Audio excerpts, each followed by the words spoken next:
Consumer down on the water in Sunset Park. I'm looking out the window as we speak, looking at the World Trade Center in downtown Manhattan.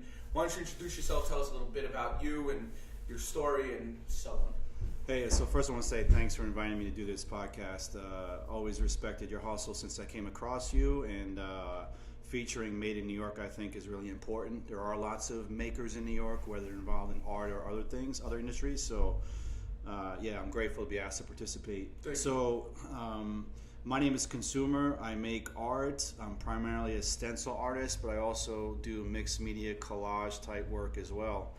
I don't have any kind of formal art training. I have a degree in business from NYU, Stern School of Business, and I was a broker on Wall Street in the beginning of my career.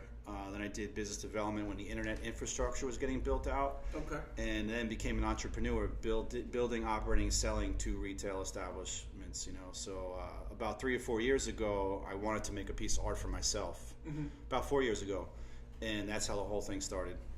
Okay. So what was the piece? It was a Banksy piece. Banksy came to New York in October 2013, and he did the whole thing on Instagram where it was a piece a day. You got to figure out where it is, take a photo before it gets ruined. Residency in the streets of New York. Yeah. Such a cool idea to use. He really used Instagram in its infancy as a way to curate a public art show. Right. I thought it was brilliant, and I had been a fan for a long, long time. Mm-hmm. But never in Central Park to buy one of those pieces. That's what hit me, man.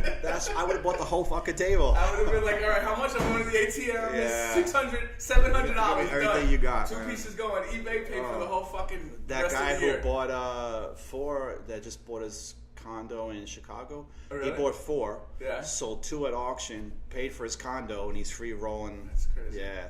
So when he had it, every day we're reaching out, we're taking photos, we're trying to anticipate where it's going to be. And in the middle of this craziness, he's got an old man selling original Banksys for $60 fucking bucks. And I was like, no way, I want one. All of a sudden I started thinking I deserve one. I'm a fan for a long time. I should have one. I'm a real New Yorker. Who are these tourists buying it? Yeah. If he did that in downtown Brooklyn, like somebody would have figured out and bought the whole table. It was brilliant to do it in the middle of this craziness at Central Park, where it's all geared towards because I never go to Central Park. Me neither, unless I got a friend visiting from out of town. Right. I take them to Central Park. I become a tourist when I have friends from out of town. Right. Which is kind of cool to be a tourist in your own city when we never have time to enjoy. That's true. Yeah. So anyway, I don't go up there unless I got a friend visiting. Right. Absolutely. So anyway, I wanted the guy throwing the flowers. Okay. So my first stabs at it was image transfer. I don't know if you've done image transfer, I've been around it. It's actually printing the paper and taking the surface, if you're going to put it on a canvas, and then you literally transfer the image so like from a the carbon paper. copy. Yeah, kind of. Except you're using another technology. Yeah, using a medium. Right. So you're using a medium on it to transfer. Then you got to wipe away the fibers of the paper and hope you don't wipe away the image. Okay. Takes a lot of time, and it's like, the first one was like 50% legit, and it took so long, and finally I was like, people are encouraging me, you should cut stencils, I don't know how to cut stencils. It took 3 months to cut my first stencil, because I would get halfway through, make a critical mistake, throw it out, I'm not doing this, screw this, this takes too much, But the cool thing about, for me, art and stencils in particular, when I'm making hand cuts, it really brings me into the moment. I can't be thinking about yesterday or tomorrow. I have to be focused right here, right now on my task. And I find when I take that strategic approach in selling a piece to a prospective client and making a piece and sitting with a friend for coffee, I get so much more out of the experience. I think the people I engage with do too. Because so often you don't connect with people. So often, so many of our engagements are done. Yeah. And we're in New York. Yeah. So we're always on the fucking go. It's just the nature of. I mean, the fact that we could do this podcast out of a bag, it's just like we're grab and go everything in New York. So you're absolutely right. When you can have that moment, you remember that shit. Yeah. And I go through a lot of the same things, especially with the way that I dress, being so different than my competition. People's initial reaction, if they're not just generally cool people, are like, the fuck? Yeah, you're showing up like that to a meeting? Yeah. But then the minute we have a conversation and we actually engage, by the time we're done, they're like, oh my God, I understand now. It makes sense. And I'm like, yeah, okay. Yeah. Thanks, I appreciate it. Here's where you sign. Right. now can I sell your $4 million building? Yeah. Yes, Mike, please. But that's possible because of that real one-to-one engagement where Correct. you put the phone on vibrate Yeah. and you actually sit and engage with somebody. How many times have we been in a restaurant or a cafe, you look and there's a couple and they're both staring at their phones while they're eating, and yet at the end of the day they're worried why their relationships aren't fulfilling because they're not willing to give of themselves. They can't peel themselves away from... I mean, I'm definitely guilty of that.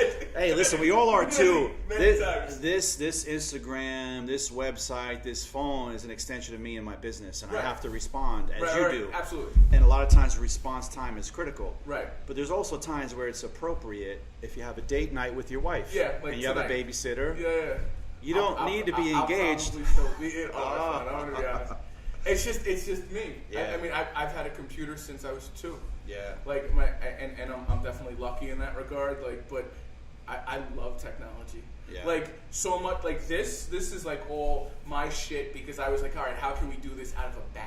Right. Like, because to me, if I could do it out of a bag, it makes it practical. Yeah. It makes it like I could put it in a book bag and take it anywhere and talk to people, and as long as and I don't even need power. That's the beautiful thing. Right. So it runs off external. So like, even if the batteries were dead, like we're still always good. Yeah. But that's just me. I love technology. Yeah. Absolutely. No, and you're utilizing it to enhance your business. Yeah. Well, I realize we're at a seismic shift point in communication. So I'm just trying to be ahead of Amazon. Yeah. Because I believe, at least in my business, that Amazon is coming soon, and when they decide, hey Alexa, help me find a home, is a business they really want to go after. Wow. Like 70% of the brokers are going to go out of business overnight. Yeah. So I'm just hedging that I'm going to be one step ahead. So by the time technology comes, I've built a big enough brand to sustain the hit my growth. Yeah. But it won't be a hit because it'll be like I'm targeting a different subset. So like the majority of my business, probably about 75% of it, is more on the listing and landlord side. Right. So those are going to be the last people to engage with technology. Yeah. The first people are going to be the people that are renting and buying. Yeah. Those are going to be the ones that are like, all right, fuck it, I don't need a broker. I can find it on my phone. And eventually, because of biometrics, you're going to be able to open an apartment like this and walk around because there's cameras everywhere because Amazon sent their apartment selling kit. Right. That all you have to do is put a freaking GoPro on the wall and you have security now. Yeah. That's going to change. But the listing and relationship side of it, I think will last probably longer than I'm doing this. Because once I hit my magic number, I'm done. I'm just going to run my non-for-profit and chill and travel and smoke pot. Nice. So I too see the difference in technologies made in my industry. So years ago, especially as an emerging artist, you had to get gallery representation to get access to buyers. Correct. Or you had to and that's not even years ago. That's only a couple years ago. There's only been a shift in the last 3 years, 18 months, yeah, maybe? Yeah, 3 years the most, where you can see it starting to happen. So now buyers and media consumers are much more savvy. They'll go to shows, and then they'll contact you on Instagram when the show's over. I tried to buy a piece. There's this Brazilian artist doing a show in New York right now, and I've tried to buy a piece from him like 4 times through DM, and he doesn't respond, and I'm like, he's probably slammed. He may be, but he's got a show, so I contacted the gallery, and then I'm just like, fuck, this piece is too big.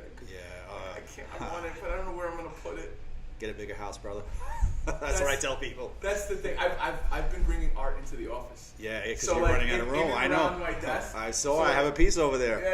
You're on my desk, and then I have a Ron English over here. Like, I want to do the whole thing, but I'm already getting the mic. Everybody else wants to do it. I'm like, so let them put up fucking art. What do you give a shit about? Is that a bad thing in an office environment? Let I shared a window with Ron English at one of my first shows a few years ago at NYU, my alma mater. So they asked me, it was their first street art show, and the curator asked me, so we'd love to have you in the windows. Now, we're going to have a show upstairs in the auditorium room. I was like, thanks, I would love to be in the windows. They said, how do you feel about sharing the windows? And I'm like, totally cool.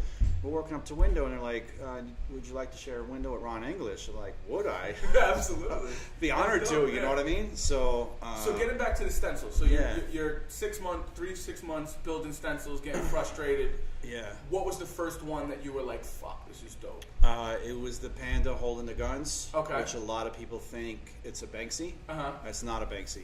No one's ever publicly claimed ownership of that one, and I had an interesting conversation with a couple from New Mexico who believed it was their son who created it. I'm not so sure I was convinced at that, but so I nailed that one, and it almost felt like cheating because after you caught the stencil, which could take hours, when you actually make the piece of art, the spray is seconds, right? Right. Just And I thought, wow, this is cheating, in a funny way, because I was used to that long, labor-intensive image transfer process. So then there's the business person. I think, all right, what's my cost of goods sold here? Right. What's my time? Right. And then what can I charge? And is that a fair exchange for me and the person on the other end? Right. I thought all three of those scenarios, and I was like, this really was the difference maker for me in terms of making a sustainable business model. So after I made the first one, hung it on my wall, my friends thought I did the second one. I'm sorry, it was the protest, the guy throwing the flowers from Banksy. I made it for myself, hung it on my wall. All my friends thought I scored an original in Central Park, so I delivered with a straight face. Didn't you see me in the video? People are wanting to hug it and kiss it and touch it, and I would let it ride for a minute or two. I'd break the news that I made it, and then people kind of looked at me funny, then asked me for one. Right. So I made so many gifts. I hadn't made gifts for friends since I was like 5, right?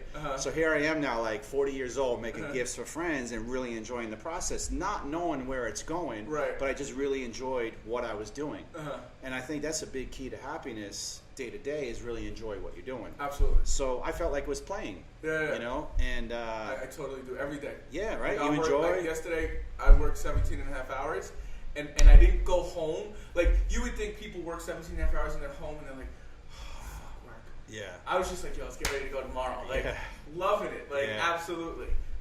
And that's the key, I think, to success, to happiness, I agree. Enjoy what you're doing. I don't think I think often people don't do what they want because they don't have the gall to go after it. Because a lot of people are easily distracted by societal norms. Yeah. And they're scared to buck trends because they haven't lived in a very empowering life. And listen, that's unfortunate. Yeah. But those somebody's of us, got to win. Yeah, and those of us that are willing to take those kind of risks get rewarded, right? It's all about taking different risks and trying different things. Like, I'm going to release, since I wear hoodies, hoodies too. Yeah. But since I wear beanies all the time, I actually was just at the printer yesterday. We're going to release some beanies, not for sale, but just to give away. Yeah. So and then this way, like, for me, who knows? Yeah. I mean, that could be something. It could be nothing. Right. But, like, you never know what that thing that's going to make you fucking pop. Right. And it's usually not what you expect. Yeah. You could be like, oh, like, this piece of content's going to be fucking amazing. And then it's like, I was doing a piece for Karen Bystad, the Lost Warhol series. It's a fundraiser for God's Love We Deliver. I know God's Love We Deliver. Yeah, so it's a huge exposure for me. I'm always grateful to be asked to participate, to be able to give back. It really is a gift. They're an amazing organization. Yeah, and so she has original Warhol photos that she was willing to share with me, and I did my thing on it. In the process of that, I was trying a new concept piece. I took Warhol's Banana, and I put my message on the bottom of contents may be contagious. Yeah, I saw that on your social. And I did a giveaway. Yeah. And now people have been ordering that piece, which I was not going to sell as a standalone piece. Right. It was in the context of putting that piece within Andy's background. It's kind of like, I feel a little ballsy in the sense that, like, he's taken everyday items and made them iconic. Right. Brillo box, soup can, a banana, right? And made them iconic. Everyday items. He didn't create something out of nothing. He took something that was in front of everybody's cupboards. It was all simple. It was just it was the colors and the composition and the setup kind of. And I that, like, he's obviously one of my biggest influences in addition to the top street artists, and so now I have a new piece because of the feedback I got in real time on Instagram. Right. So cool, I mean, that's just where it is. Like, I'm meeting developers on DM, and 2 days later we're walking, 8-9 figure possible projects for them to open or buy. Right. And it really, it's just the world and how communication is happening. Yeah. It's the new age water cooler. Yeah, it's so cool to be part of it and understand the impact it's going to have going forward. Yeah. And we're just in infancy. Yeah. Like, to think 10 years ago Facebook didn't exist, or didn't exist in, like, the form and way that it does now, is crazy. I think it barely existed 10 years ago. Yeah. Well, I mean, the iPhone's only 11 years old. Right. So I got to plug the Galaxy. Better camera. Listen, I to be honest, until I hired Brandy, like I lived off of this being like my studio. Like I did it all myself, so like I'm a little impartial. Yeah. I have a MacBook Pro and I've got an iPad. Yeah. But when it comes to the camera, really, the Galaxy blows it away. Yeah. We'll take a photo and do side-by-side comparison. There you go. We'll do that. So fast forward. First stencil goes well. How do you decide I'm going to make this my business? Like, 'cause that's a big move. It is a big move. So I had just come back to Brooklyn. I sold my cafe in Philly on a Wednesday. I called my friend up. She had inherited a couple buildings in Gowanus. I said, hey, I need an apartment. She says, I have one. I said, I'll take it. Sight unseen. I knew the area. I know her. I was I'm moving back to Brooklyn. I couldn't wait to get out of Philly. I sell a business on Wednesday. Literally, I'm back in Brooklyn Saturday morning. That quick. Couldn't wait to get out. So I don't know what I'm going to do when I grow up at this point. I built, operated, sold 2 businesses. I had a brief career in Wall Street. I built out internet infrastructure in its infancy when they were still building pipes and data centers. Before Google came to New York, I was involved with that stuff. So here I am now. I'm like having fun. I really did it as like playtime, therapeutic. Like I want to be creative and I didn't know what. My best friends are tattooers, painters, musicians. I've always been around creativity and never felt like I had it in me, right? Right. And I would go to open studio tours and talk to artists. What's your inspiration? Tell me about your creative process. Had no idea I was banking all this information. Nailed the first stencil, figured out the business model right away. And I think that's the problem that many artists have. They're creative, they're talented, but they don't understand the business side of art.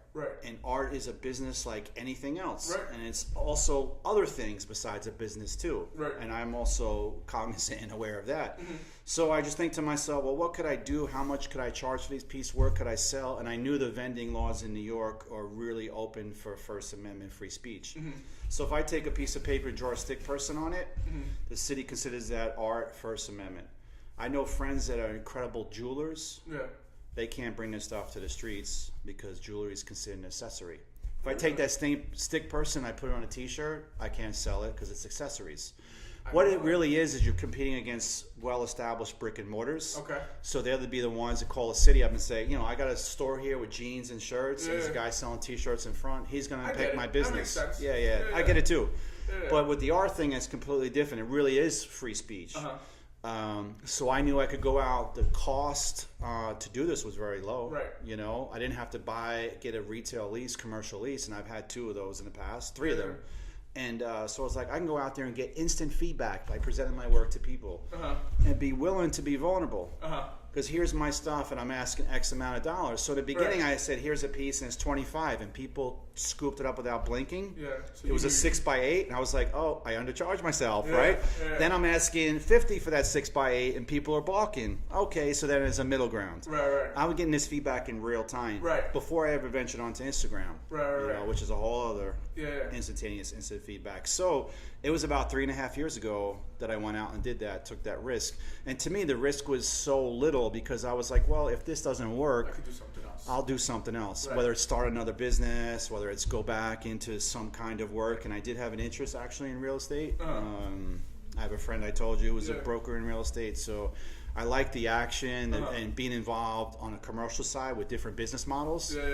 In some ways, it's similar to being an institutional broker on Wall Street, where I was always exposed to different business models that wanted funding. Now, a commercial broker would really see them after they got their funding. But you're still learning about all kinds of business models, which is cool. So, but then this thing really just started taking, and I meditate every day, if not twice a day. And so you could see my influence in street art, Banksy and all those other guys, stencil artists, and you could see the Warhol imagery in mine, the different representation, same image but different color schemes, repeated over and over. So then I was, and I also was thinking in my meditation about compassion, kindness, and love. In this city, it's really hard to approach a stranger with that mindset, 100%. Someone stops short in front of you getting out of this train. Someone gives you the finger when you're driving. But I don't want to respond unskillfully. I want to have compassion. I'm not going to be a doormat, but I don't want to just be ready to fight at the blink of an eye, like I did when I was young. Yeah. So I really meditate on these kind of things, right? Okay. And all this was like a perfect storm brewing when I came up with the concept of Love Spray.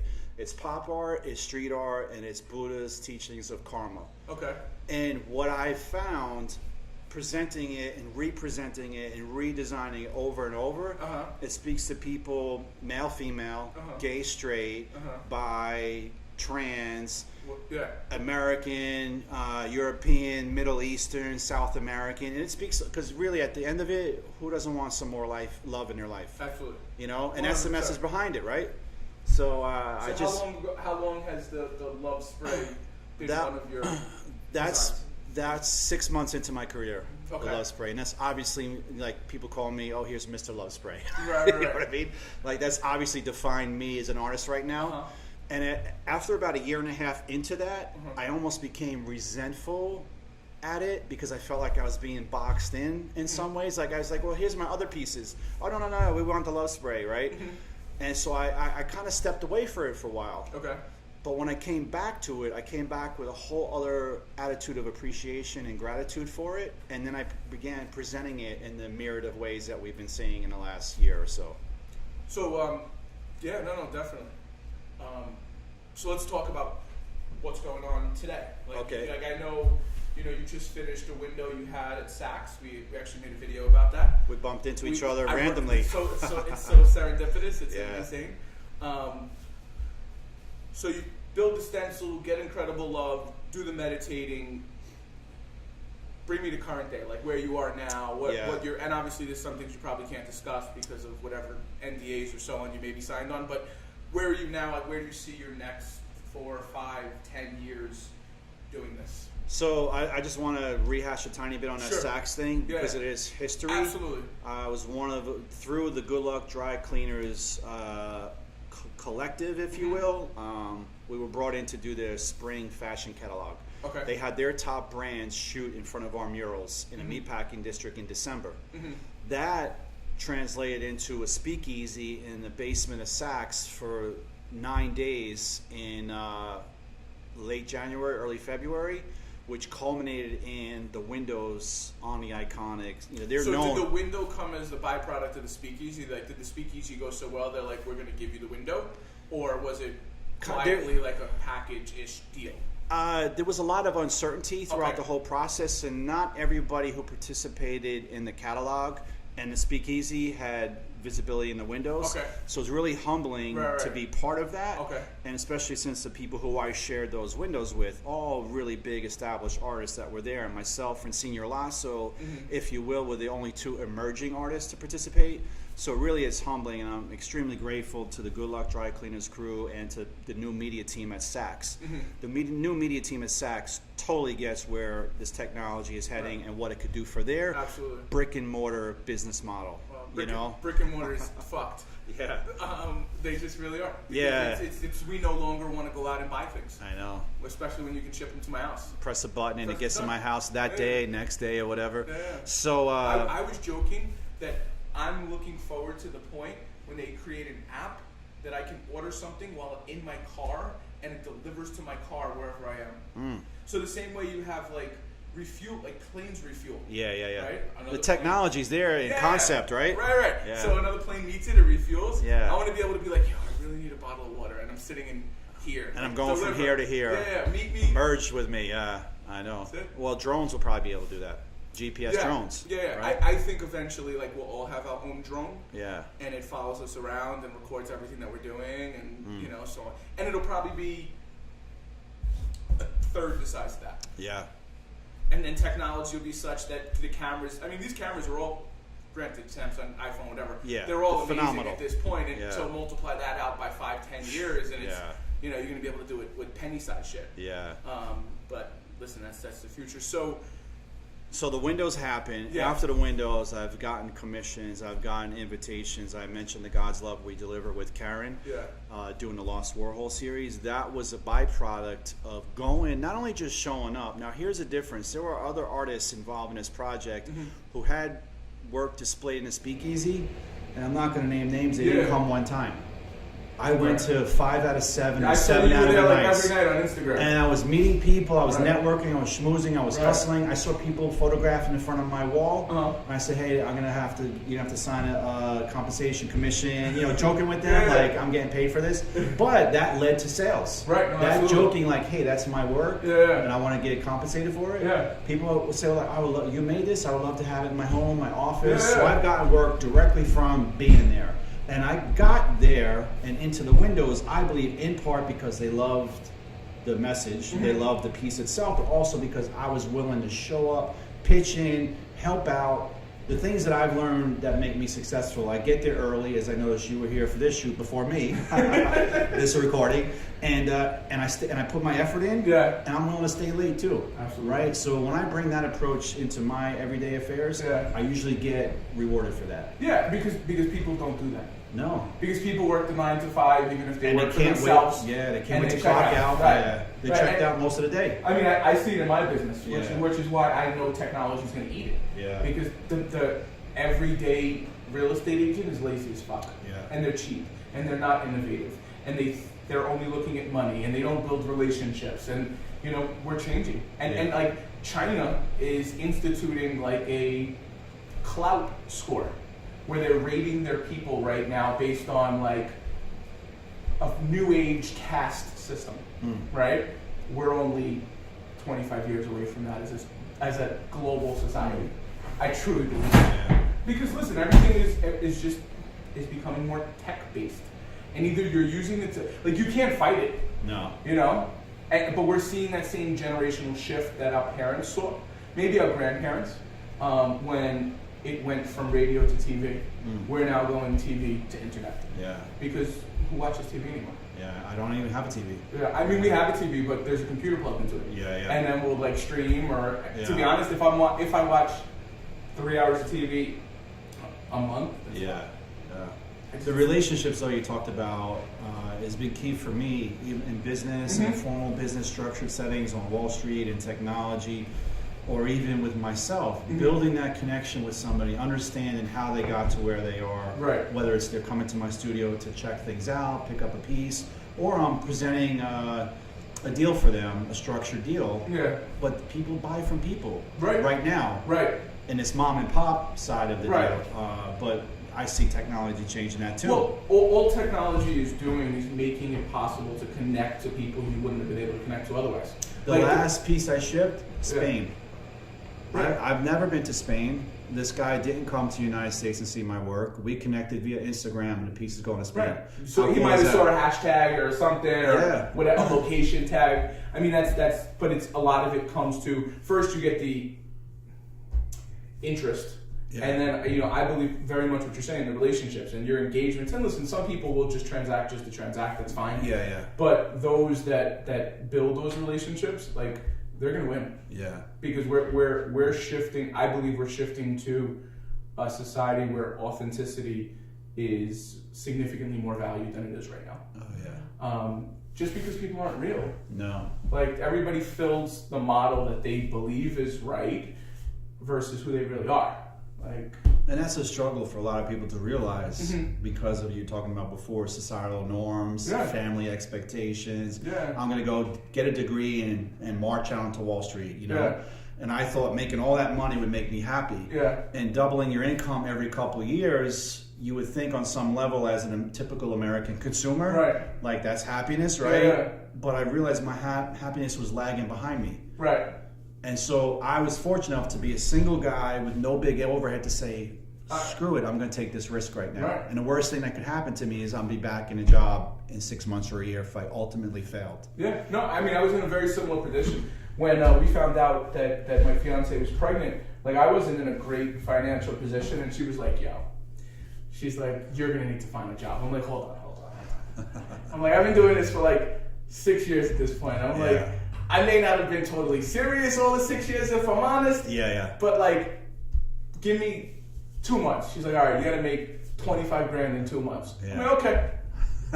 Needless to say, we're still here today. Yeah. And it's changed, but like, I had to make a change. Like, I had to, honestly, I had to grow up. Like, a lot of that, like, I'm still a kid at fucking heart. I think a lot of us are. Yeah. But I had to realize that, like, the only person that's going to do this, like everything that's in my head could become real, but I won't know if I don't execute upon it. So like, just like, fuck it. Like I've worked 16, 18 hours a day for somebody else in the past when I was at Circuit City. Right. So like, Circuit City, I remember Circuit City. Yeah. I was a manager there for a long, long time until they went out of business. Yeah. And it made me realize I was done working in corporate America. I was like, fuck that shit. Like this, I can sell stuff to, I'm blue in the face. I always find a way to make some money. But no, listen, I think connecting with people is really what's going to drive a lot of success in the present, the midterm, and the long term. So you're originally from New York? Yeah, so I spent some time in Murray Hill, in the city, Windsor Terrace, and in downtown Jersey City. My parents split, and I was the hot potato in the family. It was two girls and me, and I was always wrong, guilty, because I usually did it, right? So my mom would be like, go live with your dad, my dad, go live with your mom, and I'm glad they got divorced though. You know why? Because they both remarried and they both did better for themselves in their second relationship. Yeah. But growing up in this city in the 80s was really crazy times. It was insane. But I remember Shepherd Ferry posting that Andre the Giant face all over Lower East Side. I didn't know it was Shepherd Ferry until Nobody about knew. 7 years ago. Yeah. When he did the Obama whole poster, that's when I made the connection that it was all the same person. Yeah. So he took that and think about that. He blanketed the city, right? Every stop sign on the bottom of the light post. And I'm like, who is this guy? What he's doing? But he had something, and he had a model for him, which is go out and paste everywhere and look at the success he's achieved as an artist, as a business owner, a clothing line, a political thing he did with Obama. So I had that in the city in the 80s, but that back in those days, there were like 3,000 murders a year in the city. Yeah. Over 3,000, right? Yeah. So that's like 10 a day, right? Yeah. And so you're reading every day New York Post, Daily News, like beheaded, thrown off a building, pushed in front of a train, mowed down, broad daylight. And now, we've lost a little bit of edge in this city with the development, but the safety to have a family in the city, if you can afford it, and just to be able to go in and really enjoy what the city has to offer. Was not be worried about walking down the street looking behind your back every 10 feet. It was completely different. And my formative years were spent Lower East Side, Williamsburg, before there was even a word of hipsters, you know what I mean? So I spent a lot of time in Williamsburg as a kid. I remember, and obviously I'm not wearing the real estate hat, so I can talk about this because I can't, when I'm wearing the real estate hat, talk about demographics. I remember when the BQE used to be the dividing line between the Italians and the Polish. Right. And my grandmother lived on Manhattan and Meeker. Okay. So as a kid, I remember them building the extension to the BQE right out the window. Yeah. There was a fire station around the corner, so I became desensitized to noise at like 4. Yeah.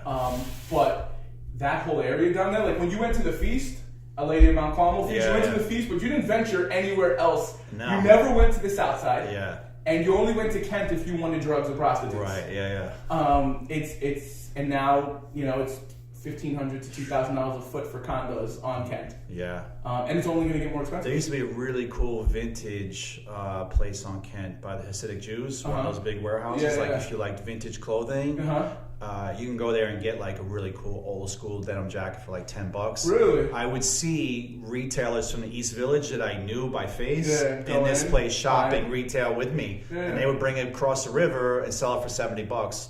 Paying $10 right next to me. The same thing's going on now with people going in places and selling shit on Etsy. Yeah. Like there's a huge. I mean, you can make significant amounts of money doing that. I haven't explored Etsy for the simple fact, and I don't really understand how to capitalize on what they offer, quite frankly. But like, if you go in on Etsy, say you want a bracelet for your girlfriend, type in gold bracelet, 4,700 pages. If you're not on page 1 through 5, what's the chances are that you're going to get a click through to page 231? Probably not. But it's a volume play. Yeah, totally. So I thought about trying to sell on that platform. Yeah. I just don't know how I could capitalize and get a front page. You don't. You put everything you have. Yeah. But how can I get my work, if someone types in street art. Right. Well, then you have to be creative with keywords. Yeah. You gotta so right now I'm trying to figure out a lot of the same things for YouTube. Yeah. Right? Because I'm trying to grow the presence finally there for me up until recently, YouTube was just like a storage platform. It was like a virtual hard drive. That's how I use it. Right. Yeah. But now I realize that it can be a lot more than that, especially that it's becoming like the new TV network essentially. Yeah. But it's just keyword searches. Like I don't know. Like I don't know the backside of it like that, but I would spend some time just Googling how to get on the front page of that, because I mean, you probably can tell a lot of shit there, Poshmark. Yeah. Like there's tons of different things, and a lot of it is. I struggle with like the best use of my time, especially when it comes to technology. So I have a website, I have Instagram. Yeah. I had never personally had my own Facebook page, but now I have the Instagram numbers where I can have a Facebook page and do swipe up to buy on Instagram. Right. There's no reason why I shouldn't have that. I'm going to sit down with a friend of mine and build a Facebook page. I mean, maybe you hire somebody. Yeah. I make the art here, I package the art, I sell the art, I go to shows, I network. Yeah, but maybe you hire an 18-year-old who knows all of it, who can do the back end, because, listen, I mean, even if you pay them whatever you pay them and reasonable to take care of them, I mean, you could probably double your business. Right. You know, and it's just, in a lot of cases, it's about, listen, the biggest thing is about engaging with whatever the community you're in, whether it's Instagram, Facebook, SoundCloud, Snapchat, wherever it may be. But it's also a big part of being there. Yeah. Like, and being, so one thing that I've realized, and this may be a little bit different, is, so a lot of the stuff that I produce, I will reuse for a variety of networks, because, like, for example, yourself, like, you'll be on Instagram, but you're not really on Facebook. Right. So if I post something on Facebook, you're not going to see it. Right. But if I post a similar thing on Instagram, you might see it. Yeah. So it's like, I'm not going to ignore the fact that I may personally use or go to Instagram and Facebook and LinkedIn the most. Right. Because, you know, I've done business from Snapchat. Yeah. And, you know, I do believe this podcast is going to pop at some point and will turn to business. It's like, I just got a comment, somebody looking through a video I posted 3 months ago on YouTube about best places to buy in New York in 2018. And through the comments now have a new client. Right. Like, it's just like, that's where it's going. Yeah. You don't know when you're going to pick the fruit from your labor. But if you keep, you know, sowing those seeds, you're going to eat forever. Yeah, you will. So I agree. Sometimes I put a piece out there and it's sold, but someone else commissions for that or something simpler, and it's 6 months down the line. Yeah, I mean, listen, the beauty is, and you can do this with the swipe up to buy. I mean, you could take everything you have and put it on your Instagram page within, like, this part of it, where you can actually have your whole catalog, so it looks like you have a web page on Instagram. Yeah. So, like, you see these things? Yeah. So I have those. Yeah. Right. You can label these love spray, other, so on and so forth. And when you go in, if they're all swipe up to buy, you can just boom, and now your whole selling platform changes. Yeah. Give me 1 week and I'll be there. Listen, that's all it takes. I'm not kidding you. No, I'm going to be sitting down with a friend of mine who's like my CTO. But not only is he a CTO, he like pushes me and challenges me and engages me. Yeah. And very grateful for his help, support, contributions to my success, you know. So, yeah. So where do you see the future for your art and then New York? So it's funny, I spent some time, so I went right to the streets, as I told you. And then I'm selling in the streets, I'm meeting other artists. And then I get involved in a quote-unquote street art scene as it's in the galleries. And, you know, you want to get into galleries when you're selling your art in the street for different reasons, right? Price points, networks. Just having the work in a gallery is some kind of, like, level of accomplishment, acceptance from peers and gallery owners and curators. But I found now, as I said before, the model really is going away from, if I'm going to buy a Banksy, or a Brainwash per se, or a Shepard Fairey, I want it to be legit and the paperwork is important. Right? So you want to go to a gallery that's established and trustworthy and has a track record, right? But the emerging for emerging artists in these new galleries, they're not around that long. Right. And because the model's challenging on their behalf too. So now I see it as like more direct engagement with people via these social media tools. Right. I see that. So I am less now worried about ever being in a gallery show. I actually turn down group shows now. They're too big, but I'm not crazy about the mix of lineup of artists. It's not that I'm better than. Right. What happens is... It's not where you want to put your focus. No, and people think like, oh, if I invite consumer, he's going to bring his followers and buyers, which may or may not happen. True, yeah, certainly, right? But so then I'm bringing my buyers to a place to sell my work and pay you commission. Does that make sense? No.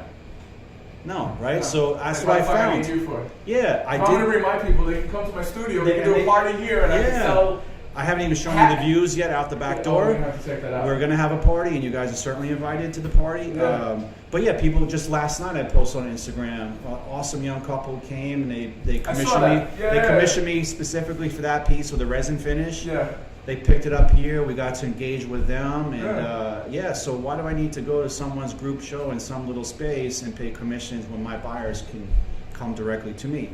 But I do recognize I may find other artist buyers who could then reach out to me. I mean, the way I always look at things, right, is I'm personally less focused on the money. Like even if, like, for example, I sell this place, I'll give you the perfect example. So in Queens and in parts of Brooklyn, the further out parts, there is a separate listing network. It's called MLS. Yeah. Right, and that's what does those parts as well as Nassau and Suffolk. And they're very old school operated. They don't want to share anything. Like the city and then the western parts of Queens and Brooklyn are all part of what's called REBNY, the Real Estate Board of New York. The two of them have no kind of work together agreements. So like if you have somebody that's looking to buy something and you're not part of MLS, you can bring your client, but they're not going to share any of the commission. You're going to have to collect your, and that just doesn't happen. Like, you know what I mean? Like somebody's not paying you commission to buy something. It's just, unless it's in the high end building side of the world. So I now am a member of both. I'm one of the few brokers that are, because I see the opportunity. Like I see the fact that playing in new ways in old arenas will only lead to more success. And I'm doing that now with this hybrid model of doing some gallery shows, doing these charity events. We did a charity event last week with cancer Cookies for Kids. Okay. They raised, I don't know to date, but at that event they raised $1.2 million to fund, one night, to fund less toxic ways to treat kids with cancer. Yeah. You know? So less toxicity, because the toxicity sometimes can kill you. I also know because, so I run the charitable arm of City Habitats, which our focus is getting out more so and helping needy New Yorkers directly. Right. So we work with more smaller charities. Yeah. Just because once you get to too large of a size, it's like, well, we want you to donate money in order to volunteer. And we're like, listen, we write some checks, but we don't have that kind of money. Right. So we do work with an organization called what is it called? They collect sneakers. Anywho, it's they collect sneakers, they recycle the sneakers to raise money for pediatric cancer. Yeah. Because they actually, I realized from working with them, they don't make pediatric cancer drugs. So like kids that get cancer drugs are actually like smaller amounts of adult drugs. Right, which can be the toxicity in those things for a little body with a developing immune system can be very challenging for them to overcome, in addition to fighting the cancer. Right. Yeah, so this new model for me of being involved with these charities, first of all, it's a good thing to do to 100%. Give. That's the first and foremost thing, 100%. You know. Secondly, the benefit would be that I'm now putting my artwork in front of people paying $500 for a cocktail hour, $2,000 for dinner. Right.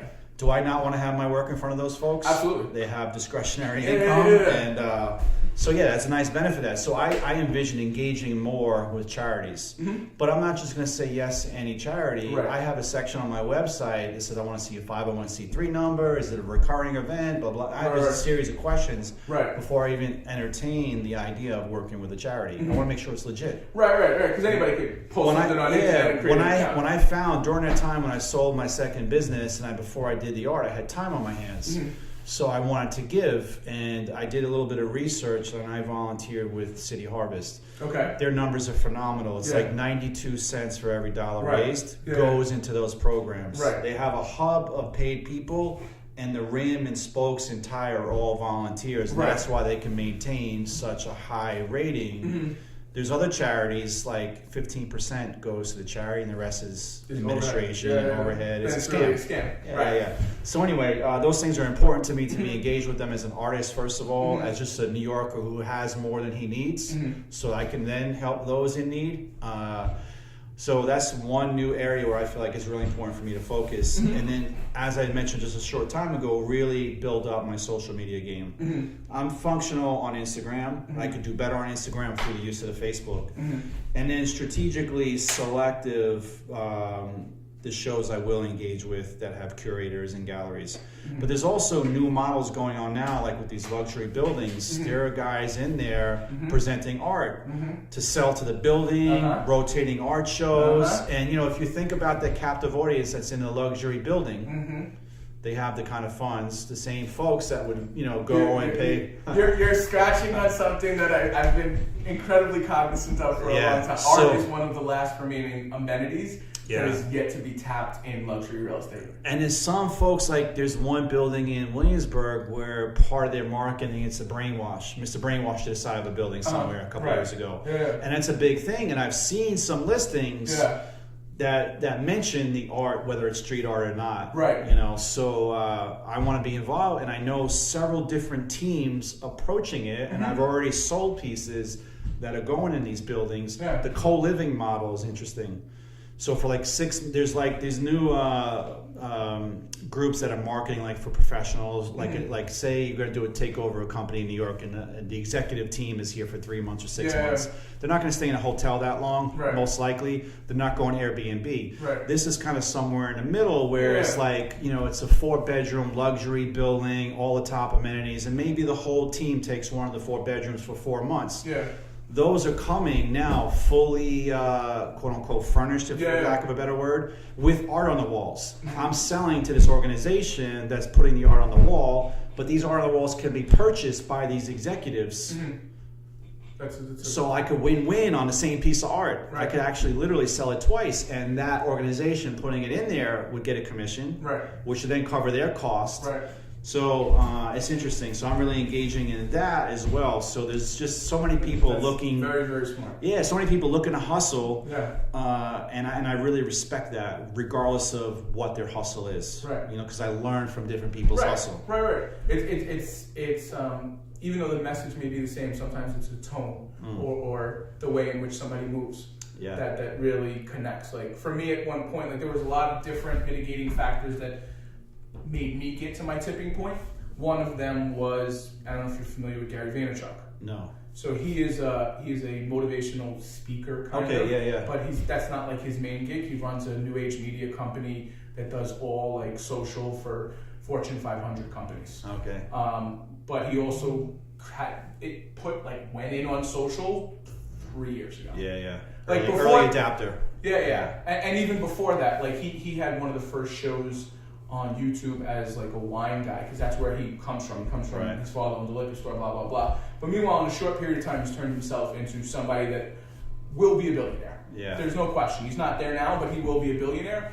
And just the way, and very raw, very, very New York. Like you look at him and you're like, and then he says he's from Jersey, and you're like, oh. Because that's always how responsible people say Jersey.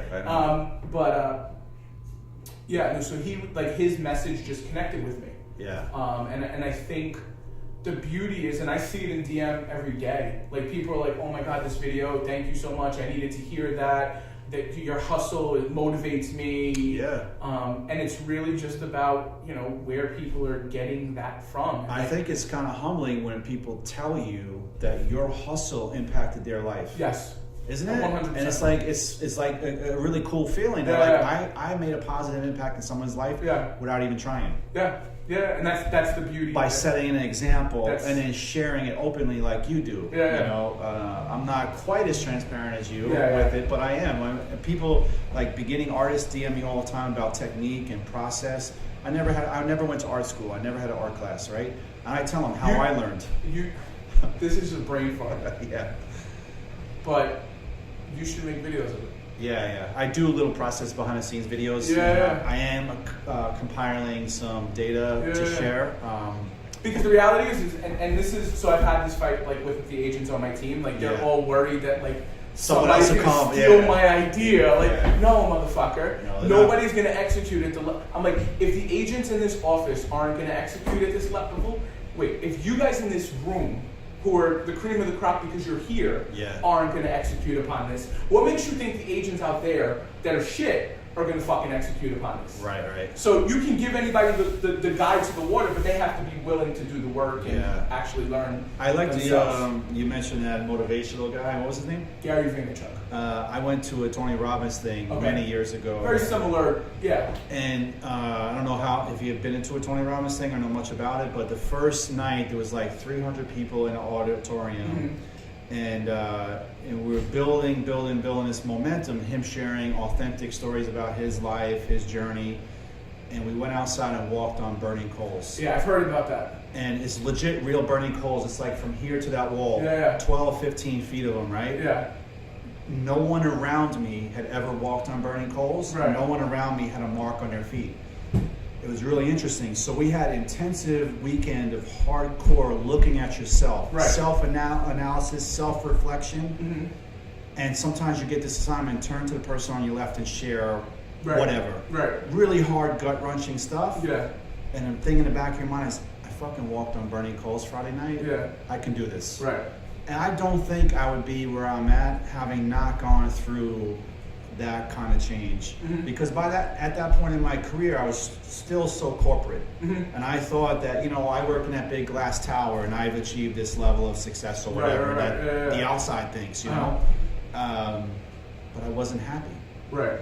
I started doing what makes me happy, and as you said before, the numbers take care of themselves. It may not be immediate. No, it won't be. It won't be immediate, and it may not be as quick as you want it to be. Right, for sure. But the growth will come. Believing in yourself and continuing that hustle, that work ethic to get early, be prepared, and stay late model for me. I'm going to outwork. I may not be the smartest guy in the room, the best looking, the most talented, but you're going to have a hard time outworking me. Listen, I think that's a big part of it. I think hustle trumps skill. 99 days out of 100. Yeah. There may be that one day that you just get somebody that's just that good. Yeah. And that's okay. Yeah, you tip your hat to them, and maybe you learn a little something, right? Yeah, you're smart enough to learn a little something from them. So like, before we end, you've been here a long time, you've seen the city change. Where do you see New York in 5, 10, 20 years? Short of major disasters. I don't think we're going to have any major disasters knock on this table here. Certainly hopeful. I mean, I personally think there's only 2 things that can stop New York. Yeah. One is like a Hurricane Katrina. Yeah. And the other is like a major terrorist event. Right, and we're only like 8 feet above sea level, and I think here we're like 2 feet right outside the studio. So for sure. Well, as long as we have that stability, I see it continuing to grow and yet be more challenging from some people. But for me, I see like this growth in the city and the affluence that's coming into the city is more opportunity. Absolutely. There's more people I could potentially sell to.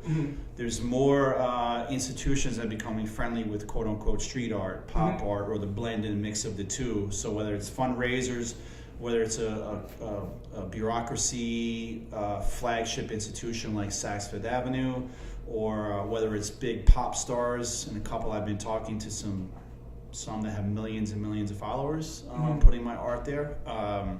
I just see that more going forward. More people are involved with street art or art in general because Instagram is connecting that. So that's the first thing I see in the short run. All these people coming for this new form of art. Because, I mean, street art has its roots in graffiti, which was looked at negatively by the masses. Right. And now, because there's an image on the wall instead of a name or a tag, it's embraced, most of the times, whether it's even unsanctioned art. So, in the long run, I see myself out of the city, unfortunately. I bought a place upstate. I've got land and acres and a cabin, and I want to build my art studio up there, but then continue to come into the city for my selling, for my shows, for delivery, for charity events. So in the interim is what I'm trying to figure out. I am building and repairing my cabin and then doing the foundation structure for the studio. But that's the long-term goal. So how do I get there in a short and midterm, which is what I'm actually working in now in real time. But I think all these platforms that we talked about to reach customers and collectors and buyers is going to enable that to happen. 100%. So yeah, that's my long-term goal. Still working out the short-term bugs. It's cool. Yeah. That's how it is. Well, listen, I appreciate you joining us. Thank you. We'll tag you up unless you want to tell us a little. Thank you for joining. Thank you for joining us. You want to share your Instagram or someone with us, and then we'll definitely tag it in the video. Yeah. So again, thank you for inviting me to participate in this podcast and the Made in New York series. I'm interested to see the other makers that you find in New York, not just artists. You know. Yeah. So my Instagram is consumer art at consumer art, and then my website is artbyconsumer.com. Cool. Facebook page coming shortly. So, listen, thank you for joining us. Have a great day. You too. Later.